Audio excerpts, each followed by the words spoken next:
আমরা সবাই জানি বাংলাদেশের মানুষ আসলে খুব বেশি অপরাধ করে। কিন্তু বন্ধুরা, আমরা সবাই জানি যে পুরো মুসলিম বিশ্বকে শাসন করে হচ্ছে আপনার সৌদি আরব। কিন্তু আমি সৌদি আরবের একটি বাসায় কাজ করি।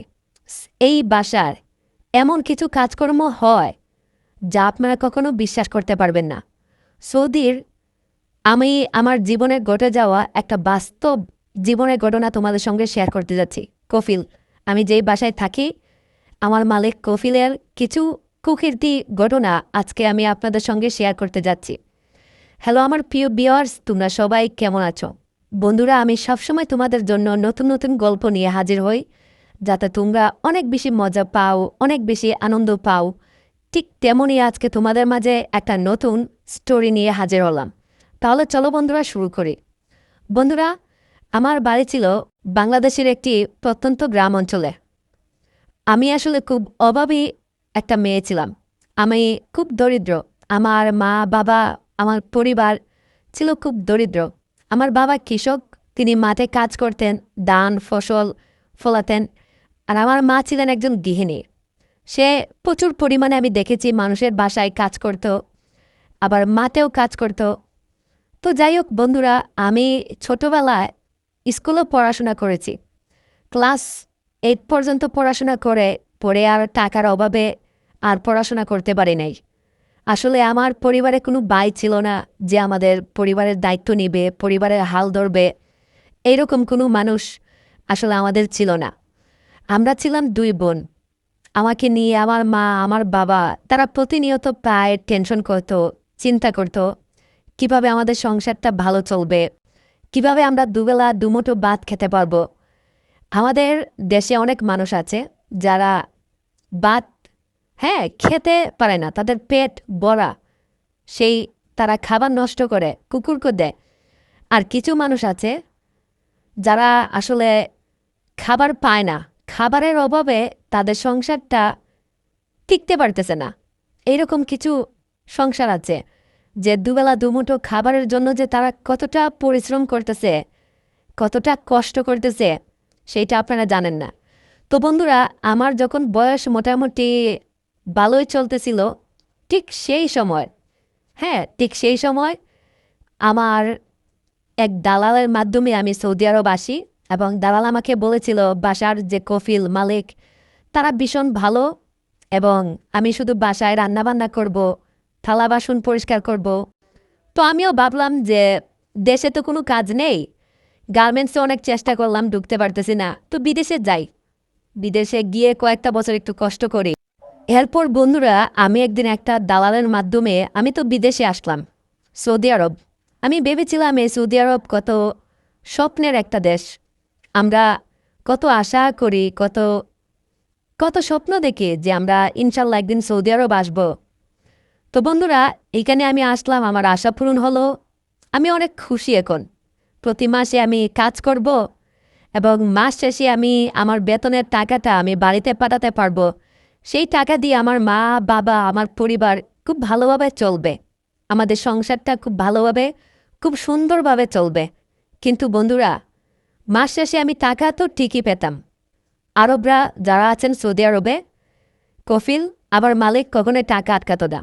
1 তারিখে মাস শেষ, সৌদি আরবের হিসাবে তারা আমার টাকা দিয়ে দিত। তারপর আমি সেই টাকা বিকাশের মাধ্যমে দেশে পাঠাইতাম, ব্যাংকের মাধ্যমে পাঠাইতাম। কিন্তু বন্ধুরা, ওরা আমার উপর যে টর্চার করত, যে নির্যাতন করত, সেই কথা আমি আপনাকে বলে বুঝাতে পারবো না। আসলে আমাদের বাংলাদেশের মানুষ, আমি বলবো হাজার গুণে ভালো। তারা যা করে পাত খেতে ওপেনে করে। কিন্তু সৌদির মানুষরা বাপে করে, পুলায় করে, মানে তাদের ভিতরে কোনো মনুষ্যত্ব বলতে কোনো কিছু নাই। আর ওনাদের যে মেয়েগুলো আছে না, মেয়েরা, ওনারা কেউ জানেন এই সৌদি আরবে কেউ পড়াশোনা করে না। ওনাদের মেয়েরা যখন এই জন্ম নেওয়ার 5 বছর পর তারা পাঠিয়ে দেয় আমেরিকা, ফ্রান্স, জার্মানি, এইসব ইউরোপ কান্ট্রিগুলোতে তারা পাঠিয়ে দেয় এবং তাদেরকে ছোট ছোট হাফ প্যান্ট পরায়, সেখানে আমেরিকার স্টাইলে তাদেরকে বড় করে। তো আসলে কি বলবো, এইরকম ইহুদিদের কালচারে তারা বড় হয়। তারা আসলে উপরে উপরে ভালো সাজে, আর ভিতরে তারা যে কি বলবো বন্ধুরা, আমাদের বাংলাদেশের একটা কথা আছে যে উপরে ফিটফাট ভিতরে সদরঘাট। তো এই সৌদি আরব আসলে মেয়েগুলা যারা আছে এরকমই, তবে সবাই না আবার। হ্যাঁ, কিছু কিছু টাকাওয়ালা মানুষ আছে দেখবেন, যেমন আমার কফিল আমি যে বাসায় কাজ করতাম, উনাদের আমেরিকাতে একটা 10 তলা ফ্ল্যাট আছে। তারপর হচ্ছে ওনারা অনেক টাকাওয়ালা মানুষ, তো অনেক ওনাদের তেলের ফ্যাক্টরি আছে, তেলের পাম্প আছে, তারপর খেজুরের বাগান আছে, মানে প্রচুর অর্থ সম্পত্তি। তো আমেরিকা ওনাদের একটা ফ্ল্যাট আছে, সুইমিং পুল আছে, নিজস্ব সমুদ্র আছে। মানে তারা একেবারেই মানে সৌদি আরবে তারা এই দুব্বা মুব্বা পরে, পাঞ্জাবি পরে, কিন্তু আমেরিকাতে তারা পুরো একেবারে আমেরিকার চাইতেও পুরো মানে একদম অন্যরকম। সো এইরকম জিনিস আমি দেখেছি।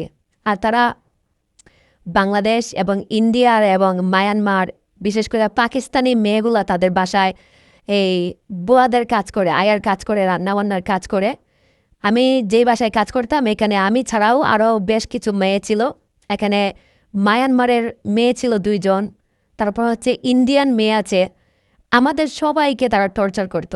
তবে কি জানেন, কাউকে জোর করে হ্যাঁ কেউ টর্চার করতো না। আমাদের সবাইকে আসলে তারা টাকা দিত। হ্যাঁ, আমাদেরকে রিয়াল দিত, টাকার বিনিময়ে আমাদেরকে বলতো এই রুমে আসো। কিন্তু তাদের একটা নীতি আছে, হ্যাঁ, রুমে যাওয়ার আগেই তারা কিন্তু টাকা হাতে ধরিয়ে দিত, যাতে আমরা কোনো চিৎকার চেঁচামেচি না করি বা আমরা যেন কারো কাছে না বলি।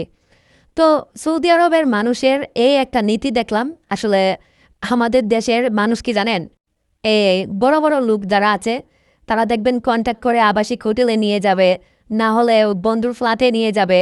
নেওয়ার পর কাজ শেষ দেখবেন টাকা পয়সা দেয় না। টাকা পয়সা না দিয়ে তারা কি করে, এই আপনাকে আরও উল্টো ইমোশনাল ব্ল্যাকমেল করে, আপনাকে আরও উল্টো ফাঁসিয়ে দেওয়ার চেষ্টা করে। কিন্তু সৌদি আরবে তারা আপনার সঙ্গে কাজ করবে, হ্যাঁ, কিন্তু আপনাকে তারা কাজের আগে আপনাকে টাকা দিবে। তো বন্ধুরা, আমি যে কফিলের কাছে ছিলাম, সেই কফিল তো আসতো, উনার ছেলেও আসতো, আবার উনার মেয়ের জামাইও আসতো। তো আমি জানি না উনাদের যে বউ আছে, ওনাদের বউরা সুখ দেয় কিনা, তবে উনারাও নিজেদের মতো করে চলে, মানে লাইফটারে এনজয় করে। আমরা আসলে ওনাদেরকে যতটা ভালোভাবি যে ওনারা পর্দার তলে থাকে, পর্দা করে, ওনারা আসলে অতটা ভালো না। ওনারা নিজস্ব গাড়ি আছে, নিজস্ব সুইমিং আছে। ওনারা সৌদি আরবে যতক্ষণ থাকে নিয়মকানুন আইন সব কিছুই মানে, কিন্তু ওনারা কদিন পর পর আমেরিকা যায়, ফ্রান্সে যায়, লন্ডনে যায়, জার্মানিতে যায়, মানে ইউরোপের যে কান্ট্রিগুলো আছে ওই সব বিভিন্ন দেশে তারা যায়। আর ওই দেশগুলোতে যায় যা করে, আর কি বলবো বন্ধুরা। আসলে আমার কফিল সে খুব একটা ভালো মানুষও না, আবার খুব খারাপ মানুষও না। তো আমি বাংলাদেশের মানুষের উদ্দেশ্যে একটাই বলবো, আসলে আমি যে এখন আমার দেশে আমি যাব বন্ধুরা। হ্যাঁ, আমার বাবা আমারে বলতেছে, মারে আমি প্রায় এই সৌদি আরবে আসছি প্রায় আমার 4 বছর হয়ে গেছে, আর 1 বছর থাকবো 5 বছর।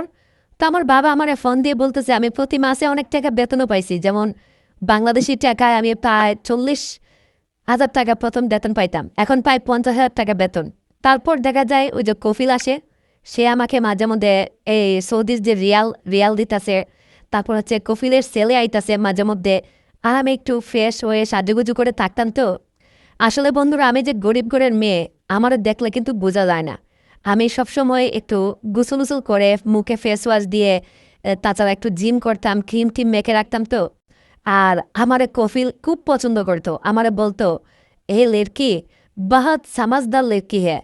তারপর আমারও বলতো আমি নাকি ভীষণ এই সুন্দরী, হ্যান্ডসাম, ও যে ইন্ডিয়ার যে বলিউড আছে বলিউড নায়িকা গো মতো। আমার কফিল অনেক পছন্দ করতো। এখানে আরও মায়ারা ছিল, যেমন মায়ানমারের মায়া ছিল, তারপর হচ্ছে ইন্ডিয়ান মায়া ছিল, কিন্তু তাদেরকে অত একটা বেশি পাত্তা দিত না। কিন্তু আমি বাংলাদেশি, তো আমি বাংলাদেশি হওয়ার কারণে সৌদি আরবের মানুষ কফিলরা আমারে ভীষণ পছন্দ করত, মেলা পছন্দ করত। তো যাই হোক, তারা আমারে কাজ করলেও কাজের বিনিময়ে তারা কিন্তু টাকা দিত। তো আমার বাবা একদিন আমারে কল দেয়া বলতেছে, মারে সোমায়া অনেক তো টাকা পয়সা ইনকাম করলে, প্রতি মাসে আমি প্রায় 50,000 টাকা আমি আব্বার অ্যাকাউন্টে পাঠাইতাম, আর ওই যে কফিলের সেলে আমার যে এক্সট্রা টাকাগুলো দিত, এগুলো আমার ব্যাংকে রাইখা দিতাম আমার কাছে। তো অনেক টাকা পয়সা হইছে, আব্বা আমারে বলতেছে, মা অনেক টাকা হইছে, আমরা তো বাড়িঘর জায়গা কিনছি, জায়গা কিনা বাড়িঘর করছি। মারে তুই বিদেশ থাকছিস অনেক দিন যাবৎ, একটা মেয়ে মানুষ হয়ে অনেক কিছুই করেছিস। একটা পুরুষ মানুষ যে এই পরিশ্রম না করতে পারে, তুই বিদেশে গিয়ে দিন রাত এই পরিশ্রম করছস। আমার আব্বা আমারে কইছে, কয় এত টাকা বেতন পাই কি করি? তো আমি আব্বারে কইছি, আব্বা আমি অনেক পরিশ্রম করি। তখন আব্বা আমারে বলতেছে, মারে জীবনে তো অনেক পরিশ্রম করেছিস গরিব ঘরে জন্ম নিয়ে, সেই যে বিদেশে গেলি 5 বছর হয়ে গেল প্রায়। মারে আমরা তো জায়গা কিনেছি, বাড়ি করেছি, এইবার তো আমাদের একটা সুখের জীবন আছে। আমিও একটা ব্যবসা দিয়েছি ছোটোখাটো। মারে বলি কি, এইবার তোর জন্য একটা পাত্র দেখি। তুই বিদেশ থেকে আসলে কয়েকটা দিন বাড়িতে থাকবি, তারপর তোকে ভালো একটা ছেলে দেখে তোকে বিয়ে দিব। আমি বাবাকে বললাম, বাবা ছোটবেলা থেকেই তোমাদেরকে দেখেছি কত কষ্ট মেহনত করতে, আর আজকে আমি বিদেশে এসেছি, এখন আমি জায়গা কিনেছি, বাড়ি করেছি, আর এখন কিনা তোমরা আমাকে সেই বাড়িতে না জায়গা দিয়ে আমাকে বিয়ে দিয়ে তোমরা আমাকে পর করে দিতে চাও? আমি স্বামীর ঘরে চলে যাব? বাবা এটা তুমি কি করে ভাবলে? তখন বাবা আমাকে বলতেছে, মারে পৃথিবীর প্রত্যেকটা মেয়েকেই একদিন না একদিন, সে যত প্রতিষ্ঠিতই হোক, তাকে স্বামীর ঘরে যেতে হয়। বাবার বাড়ি হচ্ছে মেয়েদের আত্মীয়তার জায়গা, কিন্তু মেয়েদের আসল নিজের বাড়ি তো হচ্ছে স্বামীর ঘর। তাছাড়া তুই আমাদের জন্য অনেক করেছিস। মারে তুই যদি চাস এই বাড়িতে থাকতে, তাহলে আমরা এমন একটা ছেলে তোর জন্য খুঁজব, যে ছেলে আসলে আমাদের কাছে গড় জামাই থাকবে। তখন আমি বাবাকে বললাম, বাবা আমি তোমাদেরকে ছেড়ে কোথাও যাব না, তোমরা প্রয়োজন হলে আমার জন্য গড় জামাই খোঁজো, তারপর আমি তোমাদের সঙ্গে থাকব। সারাটা জীবন আমি তোমাদের থেকে অনেক দূরে থেকেছি, আর এখন আমি বিয়ে করে স্বামীর ঘরে স্বামী সংসারে চলে যাব? না বাবা, এইরকমটা আমি কখনোই হতে দেব না। আমার বাবা আমার এই কথা শুনে সে অনেক বেশি খুশি হলো। তখন সে আমাকে বলতেছে, মারে তুই আমাদেরকে যতটা ভালোবাসিস, যত মেহনত করতেছিস, সত্যি আমি বাবা হয়ে তোর কাছে লজ্জিত। তো বন্ধুরা, আমি আসলে বিয়ে করতে চাচ্ছিলাম না, আমি আসলে বিয়ে করতে একটু ভয় পাচ্ছিলাম। কেন জানেন? কারণ এই যে আমি গত প্রায় 4 বছরের উপরে আমি এই সৌদি আরবে আছি, বসবাস করতেছি। হ্যাঁ, আমি এখন চেষ্টা করি 5 ওয়াক্ত নামাজ পড়ার। তাছাড়া আমি এখন অনেকটা ভালো হয়ে গেছি। আর মানুষ জন্ম নেয় একদম নিষ্পাপ হয়ে, ঠিক আছে? মানে জন্ম নেওয়ার সময় কিন্তু আপনার কোনো পাপ নাই, কিন্তু মানুষ আসলে জীবনে পেটের দায়ে ক্ষুধার কারণে অনেক সময় অনেক ভুল পথে চলে যায়, অনেক ভুল কাজ করে। আমিও আমার পরিবারের জন্য, সুখের জন্য, তাদের কথা চিন্তা করে অনেক ভুল কাজ করে ফেলেছি। এটা আমি একদমই অস্বীকার করতেছি না, আমি এটা স্বীকার করতেছি যে আমি অনেক ভুল কাজ করে ফেলেছি, অনেক কিছু করে ফেলেছি। তো আসলে আমি সৌদি আরবে এসে একটা পবিত্র জায়গাতে আমি যে অপবিত্র কাজ করলাম, এটা তো আমি নিজের ইচ্ছাতে করি নাই, আমি বাধ্য হয়েছি। কারণ আমি যদি আমার কফিলের সঙ্গে এই কাজগুলো না করি, তারা আমাকে বাংলাদেশে পাঠিয়ে দেবে, তারা আমাকে এখানে রাখবে না, এই দেশে রাখবে না। তারা আমার যে কোনো একটা দুহাই দিয়ে আমার বিরুদ্ধে তারা দেখবেন বাংলাদেশের যে এম্বাসি আছে সেখানে একটা নোটিশ পাঠিয়ে দেবে, আমার এই পাসপোর্ট নিয়ে একটা নোটিশ পাঠিয়ে দিয়ে তারা আমাকে বিদায় করে দিবে। তো আসলে জীবনে বাঁচতে গেলে যে টাকা কতটা প্রয়োজন, একটা মেয়ে মানুষের চাইতে ভালো আর কেউ জানে না। তো যাই হোক, আমি আমি চাই না যে আমি যে ভুল করেছি আমার আসলে কিছু নেই। কারণ আমার বাসার যে কফিল ছিল, আরবি কফিল, সে আমাকে একেবারে সব কিছু লুটে ফুটে ফেলেছে। আমি যে বাংলাদেশে গিয়ে আমি গ্রামের বাড়িতে একটা ভালো একটা ছেলে দেখে আমি বিয়ে করব, আমি তো ওই ছেলের জীবনটা নষ্ট করে দিব। কারণ ও বিয়ে করে আমাকে কোনো মজা পাবে না, কোনো স্বাদ পাবে না। আসলে একটা ছেলে চায় কি চায়? একটা ভার্জিন একটা মেয়ে চায়, যেই মেয়ে, প্রতিটা ছেলেরই একটা স্বপ্ন থাকে যে আমি এমন একটা মেয়েকে বিয়ে করব, যে মেয়ে কখনো রিলেশন করে নাই, প্রেম করে নাই। হ্যাঁ, তাছাড়া ওর বিয়ের আগে ওর কোনো অবৈধ সম্পর্ক নাই, এইরকম মেয়ে কিন্তু ছেলেরা খুঁজে। তো বেশিরভাগ ক্ষেত্রে এখন বর্তমানে যে পরিস্থিতি দাঁড়িয়েছে, এইরকম মেয়ে একদমই খুঁজে পাওয়া অসম্ভব প্রায়। কারণ এখন স্কুলেই দেখা যায় মেয়েদের হ্যাঁ, হয়ে যায়। লাইন গার্ড করে ফেলে, ওই স্কুলে বাথরুমে, না হলে বন্ধুর ফ্ল্যাটে, এরকম হয় যে এখন ছোট ছোট মেয়েরাও এগুলা সঙ্গে জড়িত। তবে আমি যে ভুলটা করেছি, আমি তো স্কুলে এরকম কোনো কাজ করি নাই। আমি দীর্ঘদিন যাবৎ সৌদির কফিলে যা করলো, মানে একটা ছেলেকে এখন আমি বিয়ে করব, আমি তার পরিবারে যাব, তার সঙ্গে আমি সংসার করব, কিন্তু সে যখন, আমি তো তাকে এই কথাটা কোনোদিন বলতে পারবো না, কিন্তু আমার মন কিন্তু জানে যে আমি একজন পাপী বা আমি পাপ করেছি, আমি তাকে ঠকাচ্ছি আমার স্বামীকে। ধরেন আমি যদি আমার স্বামীকে কখনো এই কথাটা বলি, আমার স্বামী কি তখন আমার সঙ্গে সংসার করবে? হ্যাঁ, সে তো আমার সঙ্গে তখন সংসার করবে না। সে আমার সঙ্গে রাগ করে চিৎকার চেঁচামেচি করে সংসারটা নষ্ট করে দিবে। তো যাই হোক বন্ধুরা, আমি চাই না যে আমি কোনো ছেলেকে মিথ্যা প্রতিশ্রুতি দিয়ে, মিথ্যা আশা দিয়ে আমি তার সঙ্গে আসলে বিয়ে করব টাকার বিনিময়ে। তো আমি যেই ছেলেকে বিয়ে করব, আমার ইচ্ছা হচ্ছে আমি এখন বাড়িতে যাব, আমি আমার বাবা মায়ের কাছে যাব, থাকব। তো আমার বাবা মা যে ছেলে আমার সঙ্গে দেখবে, আমি খুব গরিব সিম্পল একটা ছেলেকে বিয়ে করতে চাই, যে আমাকে বুঝবে, আমাকে জানবে। আমি যে এই কাজগুলো ইচ্ছে করে করি নাই, সে আমাকে এই বিষয়টা রেসপেক্ট করবে, আমাকে সম্মান করবে। আমি সৌদির কফিলের সঙ্গে এই কাজগুলো করেছি, সে আমাকে বারবার এটা নিয়ে খুঁচা দিবে, আমাকে আমাকে আক্রমণ করবে, এইটা যেন না হয়। দেখেন, প্রতিটা মানুষের জীবনে কিন্তু ভুল হয়, অতীত থাকে, প্রতিটা মানুষের জীবনে অতীত থাকে। তো আমার জীবনেও অতীত আছে, এবং আমার ভুলগুলো যে শুধরিয়ে আমাকে ভালো ভালো হওয়ার পথে নিবে, যে আমাকে সম্মান করবে, যে আমাকে ভালোবাসবে, আমি এমন একটা ছেলেকে বিয়ে করব। আর আমি যেই ছেলেকে বিয়ে করব, ওই ছেলে কোনো টাকা পয়সা যে থাকতে হবে তা না, একেবারে গরিব, কোনো কাজকর্ম না করুক, দরকার হলে আমি এই সারা জীবন তাকে বসে বসে খাওয়াবো, আমি তাকে ব্যবসা করার টাকা দিব, ব্যবস্থা করে দিব।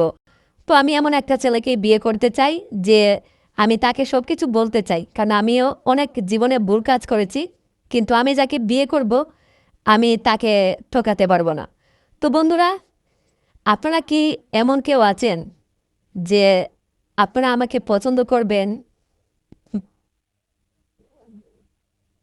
মানে এরকম একটা কিছু আমি চাই যে কিনা ডেডিকেটেড হোক, জানবে, বুঝবে, চিনবে, এরকম একটা। তো বন্ধুরা, আজকের ভিডিওটা আপনাদের কাছে কেমন লাগবে অবশ্যই কিন্তু আপনারা কমেন্ট করে জানাবেন। যে এরকম যদি আপনাদের কাছে আমি ওরকম লাগে আরো সুন্দর সুন্দর ভিডিও আসবে। আর হ্যাঁ, আরেকটা কথা, আমাকে আপনাদের কাছে কেমন লাগে অবশ্যই সেটাও আপনারা জানাবেন। আর আপনাদের মধ্যে যদি এমন দোয়া মান বেশি বা হৃদয় মান যদি থেকে থাকে, যে আপনারা আমাকে পছন্দ করেন, আমাকে দেখে কিনুন না, যদি আপনাদের পছন্দ হয় বা ভালো লাগে, আপনারা কিন্তু আমাকে কমেন্ট বক্সের মাধ্যমে আমার অফার দিতে পারে, যেগুলো আমাকে সেটার মধ্যে নিয়ে তবে বলাছেন দিয়ে ফেলতে চান, আমি যদি ডিরেক্ট দিয়ে ফেলি, তুমি ছেলে যে আমাকে হাই ভালো দিলেন এরকম পরিচয় করবেন, এরকম আমি ডিরেক্ট তাকে দিয়ে ফেলবো। আমি আমার জীবনে সব কিছু কিন্তু আপনাদের কাছে আমি শুনে গেলেছি, যে আমি জিয়ারবে ছিলাম, সুশীলের সঙ্গে আমার যে সম্পর্ক ছিল, আমি সব কিছু খোলাসা করেছি। আমার এই সমস্ত কিছু জেনেও যে ছেলে আমাকে বিয়ে করবে, যে পুলিশ আমাকে বিয়ে করবে, হ্যাঁ, আমি তাকে বিয়ে করবো। এবং আমার শাশু পছন্দ ডুবে আমাকে যে সে বিয়ে করবে, এটা আমি চাই। আমাকে বলেছে সে আমাকে বিয়ে করতে হবে। ঠিক আছে, আমাকে সম্মান দিতে হবে, আমি শুধু তার কাছে এটা চাই। তো আপনারা যারা আমাকে বিয়ে করবেন অবশ্যই কমেন্ট করে জানাবেন। আমি আপনাদের মধ্যে যে কেউ দরকার পড়লে আমি নিয়োগ দিব, কিন্তু খবরদার কেউ আপনারা আমাকে কোনো কষ্ট দিতে পারবেন না, আপনাদের কাছে আমার একটা রিকোয়েস্ট। তো যাই হোক বন্ধুরা, সবার জীবনেই ভুলভ্রান্তি থাকে। তো আপনারা সবাই আমাকে ক্ষমা সুন্দর দৃষ্টিতে দেখবেন। আমি ভালো হতে চাই, আমি অবশ্য অলরেডি ভালো হয়ে গেছি, এবং আমি এখন দেশেই আসবো কিছুদিন পর। তো বিয়ে করব, আপনারা যারা আমাকে বিয়ে করবেন অবশ্যই আমাকে নক করবেন। আমি একজন ছেলেকে দেখে বিয়ে করে আমি সংসার করতে চাই, আমি সংসারী হতে চাই। তো আপনারা আমাকে একটু সুযোগ করে দিবেন। সবাইকে অনেক অনেক ধন্যবাদ ভিডিওটা শেষ পর্যন্ত দেখার জন্য।